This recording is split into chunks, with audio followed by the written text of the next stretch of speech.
Mesdames, Messieurs, bonjour et bienvenue au flash de 10h sur la RTB. Salifou Diallo confirmé à la tête du MPP, le parti majoritaire. Il était jusque-là président par intérim de ce parti. C'était à la clôture du deuxième congrès du parti à Ouagadougou. Simon Compaoré, lui, occupe le poste du premier vice-président. Fort de 78 membres, le nouveau bureau du parti au pouvoir entend affûter ses armes pour les prochaines échéances électorales. Pour ce faire, il envisage de former ses militants. La vision de ce bureau, c'est aussi d'instaurer un dialogue politique républicain avec toutes les formations politiques. À Haïti, un accident fait au moins 38 morts et 13 blessés à Gonaïves. Le chauffeur du véhicule a pris la fuite après avoir heurté 2 piétons.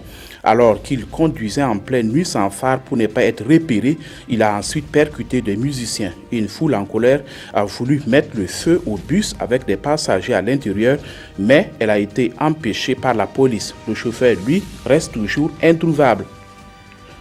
Plus de 5000 personnes se sont retrouvées dimanche à Berlin pour un rassemblement pro-européen organisé par le mouvement citoyen Pulse of Europe, alors que l'année 2017 est marquée par plusieurs scrutins au terme desquels l'Union européenne peut vaciller dans le prolongement du Brexit de l'an dernier.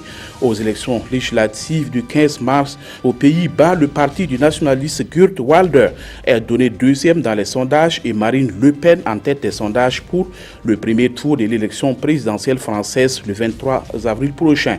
Ces performances suscitent la peur chez les pro-européens qui craignent de voir l'Union voler en éclats en cas de leur victoire.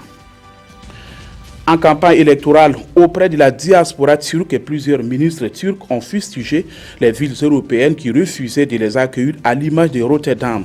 Le chef de la diplomatie turque a qualifié les Pays-Bas d'être la capitale du fascisme après une manifestation de soutien à Ankara dispersée Manu Militari non loin du consulat turc à Rotterdam. Le premier ministre néerlandais refuse de présenter les excuses exigées par Ankara après avoir décidé d'interdire la venue des ministres turcs, notamment celle de la famille expulsée samedi dernier. Fin de ce flash, merci de l'avoir suivi. Passez une bonne soirée, une bonne journée en compagnie des programmes de la RTB.